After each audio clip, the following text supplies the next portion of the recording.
सबसे लंबी यात्रा पर निकला।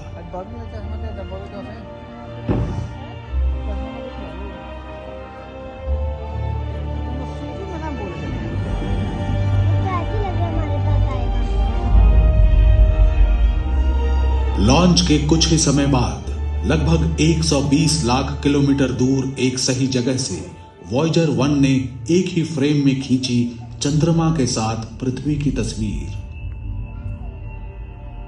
पहली बार हमने देखा कि अंतरिक्ष की गहराई से हमारी धरती और उसका उपग्रह कितने छोटे दिखते हैं।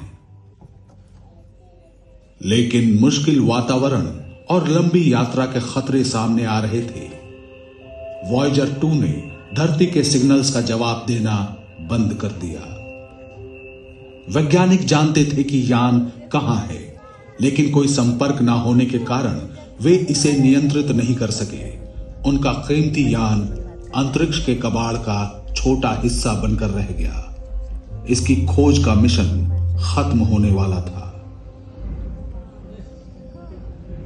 लेकिन जो इंजीनियर वॉयेजर जैसा अंतरिक्ष यान बना सकते थे, वे 20 करोड़ किलोमीटर दूर से समस्या को हल भी कर सकते थे। उन्होंने पाया कि वॉयेजर 2 का रेडियो ठीक था, लेकिन इसको ट्यून करने की क्षमता सही नहीं थी। नासा की तकनीकी टीम को सही फ्रीक्वेंसी की फिर से गणना करनी पड़ी और वॉयेजर 2 के रिसीवर से मिलान करने के लिए पृथ्वी पर ट्रांसमीटर को फिर से ट्यून करना पड़ा। उन्हें हर बार संदेश भेजते समय ऐसा करना पड़ता था। आज भी कनेक्शन कभी कभी टूट जाता है, लेकिन वे हमेशा इसे ठीक कर लेते हैं। 5 मार्च 1979 को फ्लोरिडा से उड़ने के 1.5 साल बाद योजना के अनुसार इसकी मुलाकात बृहस्पति के साथ हुई। वॉयेजर 1 ने हमारे सौर मंडल के सबसे बड़े ग्रह के पास से उड़ान भरी। अंतरिक्ष यान के कैमरों ने विशालकाय गैस पिंड की तस्वीरें भेजी, जिसका नाम देवताओं के गुरु के नाम पर रखा गया था। लगभग 2 सदियों तक खगोलविद बृहस्पति के विशाल लाल धब्बे के बारे में सोचकर हैरान होते कि ये है क्या।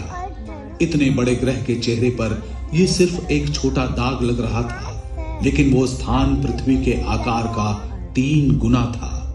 क्या ये एक विशाल पठार था, भिन्न ग्रहियों की कोई रचना, या उनका संकेत? वॉयेजर 1 और 2 ने पहेली को सुलझाने में मदद की। द ग्रेट रेड स्पॉट एक विशालकाय तूफान है। ये सौर मंडल में अब तक की सबसे बड़ी वायुमंडलीय हलचल है जो सदियों से हो रही है। वॉयेजर द्वारा बृहस्पति के अवलोकन से कई आश्चर्यजनक तथ्य सामने आए। 1000 किलोमीटर से अधिक लंबी बिजली का कड़कना और ध्रुवों पर ध्रुवीय ज्योति यानी ऑरोरा, बिल्कुल हमारी धरती के जैसा। वॉयेजर की मदद से वैज्ञानिक ये भी देख सकते थे कि बृहस्पति धुंधले छल्लों से घिरा हुआ था, जो कि लगता है कि छोटे धूल के कणों से बने हैं। यान के नजदीक जाने पर जोवियन उपग्रहों की भी करीब से तस्वीरें मिली, जो थे यूरोपा, गैनीमेड, कैलिस्टो और आयो। गैनीमेड के दृश्यों ने पुष्टि की कि यह सौर मंडल में किसी भी ग्रह का सबसे बड़ा उपग्रह है। हमारे चंद्रमा से 1.5 गुना बड़ा, यानी आकार में बुध ग्रह से भी विशाल। लेकिन बृहस्पति के 2 अन्य उपग्रहों आयो और यूरोपा पर और भी अचरज भरे हुए थे। वैज्ञानिक सोचते थे कि सौर मंडल में केवल पृथ्वी पर ही सक्रिय ज्वालामुखी हैं। उनका मानना था कि अन्य किसी ग्रह और उपग्रह पर भूकंप नहीं होते। लेकिन वॉयेजर ने आयो की जमी हुई सतह पर ज्वालामुखी को पिघला हुआ लावा उगलते हुए साफ देखा।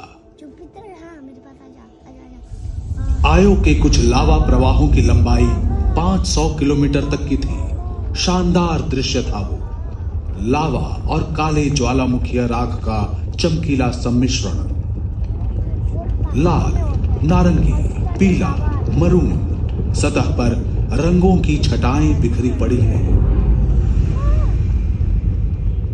ये अपेक्षाकृत युवा है और यहाँ निम्न दबाव के क्षेत्र हैं। यहाँ के पहाड़ धरती के पहाड़ों से भी ऊंचे हैं।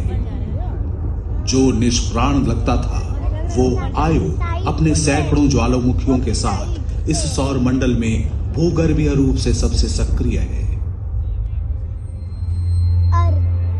एक और जोवियन उपग्रह यूरोपा के साथ आमना सामना भी बेहद रोचक था।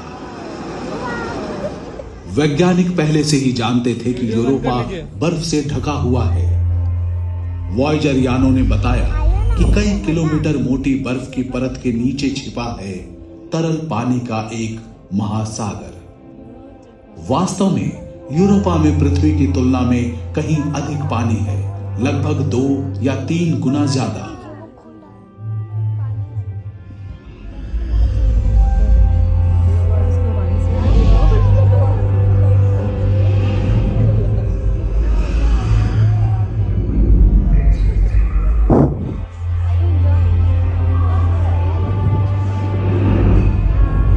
तरल जल से जीवन संभव होता है। क्या ऐसा हो सकता है कि यूरोपा के छिपे हुए समुद्रों में भिन्न ग्रही जीवन विकसित हो गया हो? शायद हम कभी यूरोपा के बर्फीले पानी में ज्ञानवान जीवन नहीं पाएंगे, लेकिन एक छोटा सूक्ष्म जीव भी वैज्ञानिक अंतर्दृष्टि में क्रांति लाएगा।